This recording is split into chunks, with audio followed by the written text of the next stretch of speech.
Marcus dropped the paper on the table like it was trash. I stared at it. My merit raise request. Denied stamped across the top in red ink. Before I could speak, his phone buzzed. He answered immediately, laughing so loud the entire floor could probably hear him through the glass walls. Yeah, man, Cabo is locked in. First-class flights, ocean view villa, the whole package. Charged it all under project logistics. That's what management perks are for, right? He was still grinning when he turned back to me. His eyes were cold. Empty. Oh, Allison. Sorry, your raise didn't get approved. Budget's tight this quarter. You understand. The words hit me like a punch to the stomach. My chest burned. My hands curled into fists under the table. I wanted to scream. I wanted to flip the table.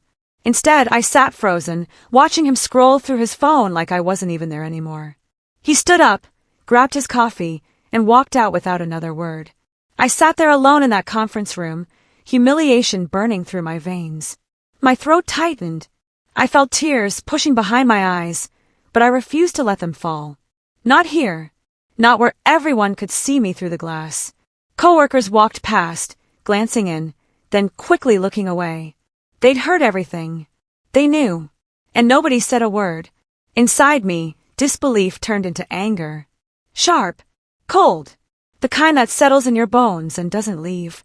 This was the man I trusted for 2 years. The man who said I was irreplaceable. The man who promised my hard work would pay off. And he just denied me a raise so he could fund his vacation. If you're watching this video, please like, subscribe to the channel, and tell me in the comments where you're watching my revenge story from. I want to know how far it has traveled. My name is Allison Reed. I'm 29 years old.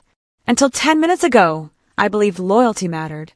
I believed hard work meant something. I believed people like Marcus Haverly kept their promises. I was wrong about all of it. I'd been working at Summit Solutions for 3 years. It wasn't glamorous, but it was stable.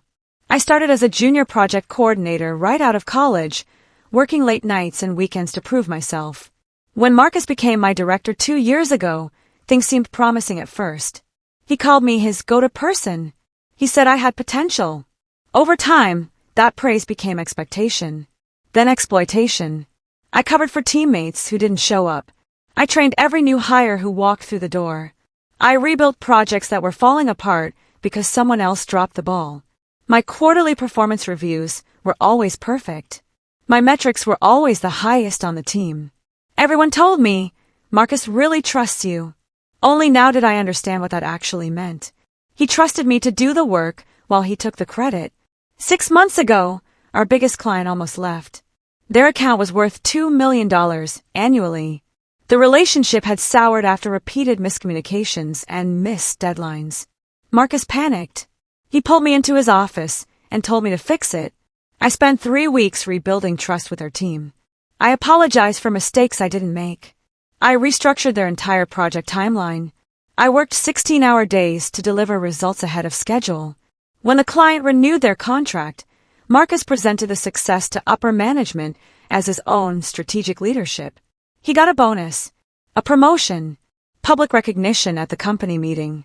I got an email that said, "Great teamwork, Allison." No bonus, no raise, just more responsibility added to my workload. And I accepted it because I thought eventually my turn would come. I was stupid. Marcus had favorites. Everyone knew it. His gold circle, as people quietly called them behind his back. 3 guys who spent more time golfing with him than actually working.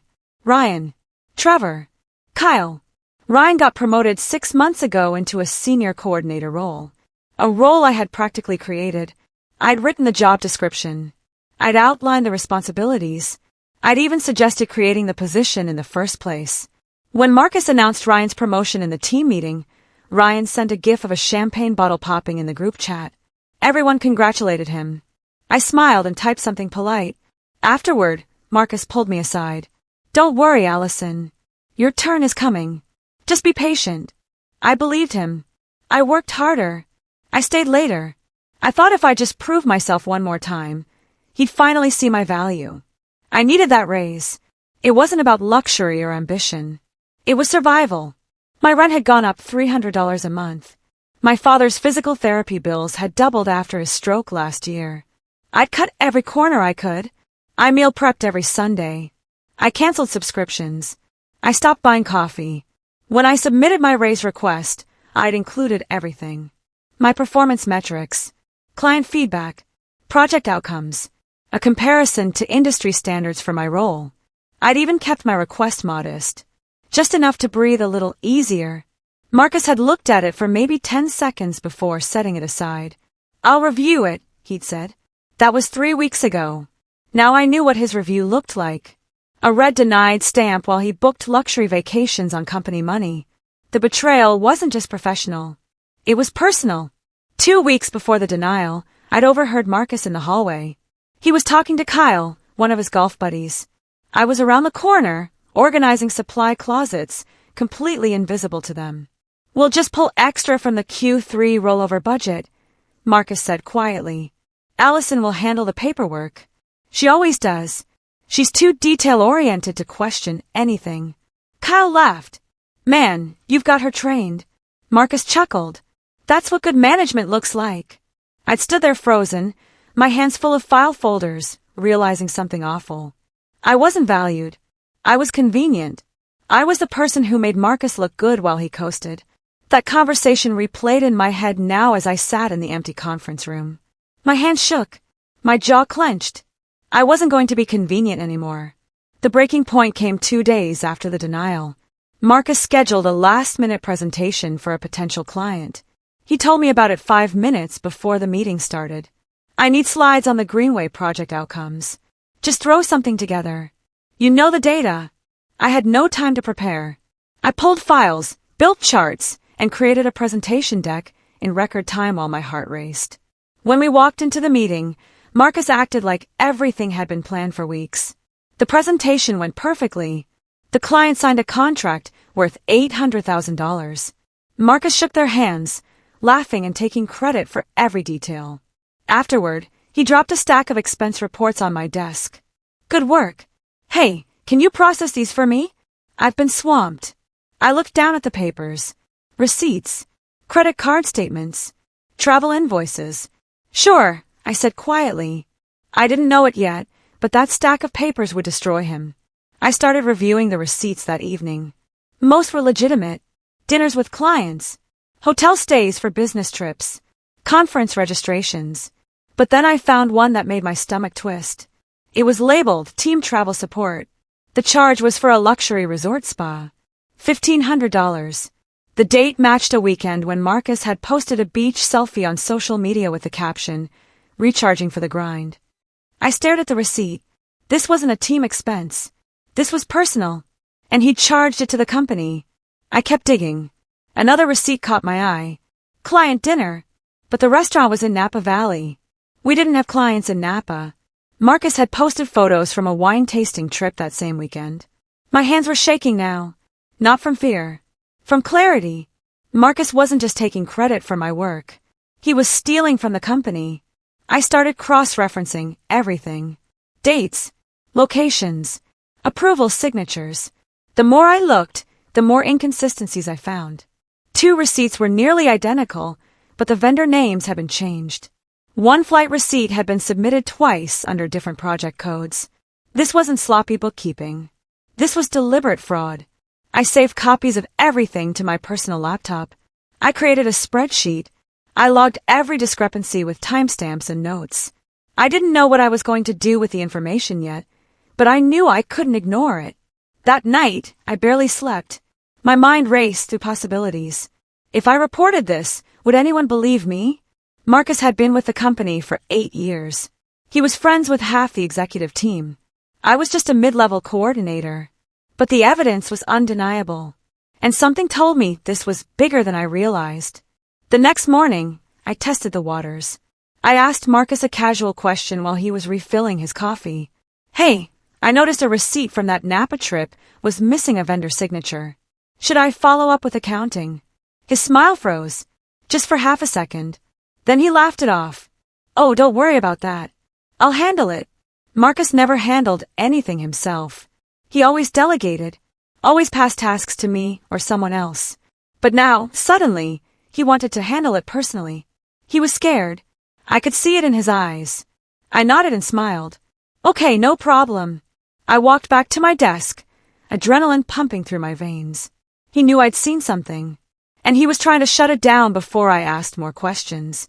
That's when I knew for certain. This wasn't a mistake. It was a pattern. I decided to ask HR about expense policies. I framed it as a general question, nothing specific. I walked into Brenda's office during lunch and asked about ethical guidelines for budget approvals. Brenda barely looked up from her sandwich. Directors have discretionary spending authority. As long as it's approved by their supervisor, it's fine. What if something seems unusual? She shrugged. Report it to their supervisor. But honestly, Allison, directors know what they're doing. It's probably fine. Translation, we don't touch the golden boys. I left her office feeling hollow. The system was designed to protect people like Marcus. Nobody wanted to investigate someone in a position of power. It was easier to assume everything was fine and look the other way. If I wanted justice, I couldn't rely on HR. I'd have to be smarter. That week, everything shifted. Coworkers stopped including me in conversations. Meetings happened without me. Information I used to receive automatically suddenly required me to ask twice. Marcus started making comments in team meetings. Allison's been falling behind lately. I'm not sure what's going on. He said it with concern, like he cared. But everyone heard the warning underneath. He was setting me up, building a narrative. If anyone questioned the budget discrepancies, he blamed me. I was the one who processed the receipts. I was the one with access to the files. I could see the trap forming. And I realized something terrifying. If I stayed passive, Marcus would destroy me. He'd blame everything on me, protect himself, and walk away untouched. I had to act first. I went home that Friday and sat on my apartment floor with my laptop open. The evidence was all there. Receipts, emails, approval logs, system timestamps showing who accessed what and when. I felt exhausted, angry, betrayed. But underneath all of that, I felt something sharper. Clarity. Marcus had underestimated me. He thought I was too loyal, too grateful, too afraid to fight back. He thought I'd just absorb the humiliation and keep working. He was wrong. I wasn't going to scream. I wasn't going to make a scene. I wasn't going to do anything illegal or reckless. I was going to tell the truth. Quietly. Strategically. And I was going to let his arrogance destroy him. I opened a new document and started organizing everything into a clean, professional report. Over the next 2 weeks, I built my case in silence. I compiled expense logs, cross-referenced them with project budgets, matched dates with social media posts, and documented every inconsistency. I pulled approval chains from the company system. I noted which expenses were flagged internally but never followed up on. Every night after work, I added another piece to the puzzle. Each line item became evidence. Each discrepancy became proof. I wasn't building a complaint. I was building an audit trail. I acted normal at work. I smiled at Marcus. I completed tasks quickly and efficiently. I didn't ask questions. I didn't push back. I became invisible again, exactly the way he wanted. And while I faded into the background, I was documenting everything. Then I found it. The receipt that changed everything. One of Marcus's luxury hotel charges had been billed to a federal contract. A government project we'd been awarded 6 months ago. Federal contracts came with strict regulations. Every dollar had to be accounted for. Misallocations weren't just unethical. They were illegal. If corporate finance discovered this during their audit, Marcus wouldn't just get reprimanded. He'd be investigated by compliance, possibly even external regulators. I sat back in my chair, staring at the screen. My hands were shaking again, not from fear, from anticipation. This wasn't just about my raise anymore. This was about justice. The final straw came during a team meeting. I'd worked up the courage to ask Marcus again about my raise. Privately, I'd thought. But he responded in front of everyone. Allison, you need to stop being so dramatic about this. Budget decisions are above your pay grade. People shifted uncomfortably in their seats. Nobody looked at me. Ryan smirked. Marcus waved his hand dismissively. Honestly, you should be grateful you even have a job. A lot of people would love to be in your position. Grateful. After everything I'd done. After carrying his department. After saving clients. After working nights and weekends while he golfed and vacationed, my humiliation turned into steel. That moment solidified everything. I was done being grateful. I was done being quiet. Marcus had just made his biggest mistake. He'd pushed me too far. 2 days later, an email appeared in my inbox. It was from corporate finance. Annual compliance audit begins Monday, May 15th. All department directors must submit Q1, Q4 expense reconciliations by May 12th. My heart skipped. The audit. It happened once a year. A narrow window when corporate finance reviewed every budget, every contract, every expense report looking for discrepancies. This was it. The moment I'd been waiting for.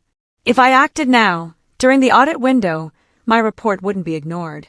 It would land directly in the hands of auditors who were already looking for problems. I had 3 days to finalize everything. I didn't sleep that weekend. I reviewed every document twice. I made sure my report was neutral, factual, and professional. No emotions. No accusations. Just data. On Sunday night, I wrote the cover email. One line. Please review the attached documents for potential budget misallocations requiring further examination. Then I attached everything and saved it as a draft. Monday morning, I walked into the office like nothing had changed. I smiled at coworkers. I grabbed coffee. I answered emails. Marcus was in a great mood. He'd spent the weekend at a lake house with his golf buddies. He showed everyone photos. "Man, I needed that," he said, stretching at his desk. "Sometimes you just have to unplug, you know." I nodded politely. "Sounds nice." He had no idea what was coming. He thought I'd been crushed. He thought my silence meant defeat. At 9:47 a.m., I opened my email drafts. I read the message one last time. My finger hovered over the send button. Then I clicked it. The email disappeared from my drafts and landed in corporate finance's inbox. There was no going back now. I closed my laptop and went to get more coffee. My hands were steady. My heart was calm. 2 hours later, Marcus's phone rang. I heard him answer from across the office. "Yeah, this is Marcus Haverly." His tone shifted, confused, then defensive. "Wait, what discrepancies?" I submitted everything on time. Silence. His face turned red. "I don't understand. Who flagged this?" More silence. He stood up abruptly, grabbing his laptop. "Fine. I'll come down now." He stormed toward the elevator without looking at anyone. The office fell quiet. People exchanged glances. Something was happening. Nobody knew what, but everyone felt it. Trevor leaned over to Ryan. "What was that about?" Ryan shrugged, but his smile had faded. I kept my eyes on my screen, typing an email that didn't need to be sent. Inside, my heart was pounding. It had started. By the end of the day, Marcus hadn't returned to the floor. Rumors started spreading. Someone said corporate finance was reviewing his entire quarterly budget. Someone else said legal was involved. The next morning, 2 people from corporate security escorted Marcus to a private conference room. His laptop was confiscated. His badge was deactivated. Through the glass walls, I could see him gesturing angrily, trying to explain something. Nobody believed him. By noon, an email went out from senior management. Marcus Haverly is on administrative leave pending an internal investigation. The office buzzed with whispers. People were shocked, confused. Some seemed relieved, like they'd been waiting for this to happen. I stayed quiet. I worked. I didn't engage in the gossip, and I didn't tell anyone what I'd done. The investigation moved fast. Corporate finance confirmed fraud spanning at least 3 years. Personal vacations, luxury purchases, falsified approvals, misallocated federal contract funds. Marcus had been stealing for a long time. And because he was charming, well-connected, and trusted, nobody had questioned him. Until now. On Thursday, HR sent an email to the entire department. Marcus Haverly's employment has been terminated effective immediately. We take financial integrity seriously and will cooperate fully with ongoing investigations. He was gone. No severance. No farewell. Just erased. The arrogance that had protected him for years became the blade that ended him. He'd been so confident nobody would challenge him that he'd gotten sloppy. And I'd been paying attention. 2 days after Marcus was fired, I received a meeting request from Veronica Palmer, the VP of Operations. I walked into her office nervously. She smiled and gestured for me to sit.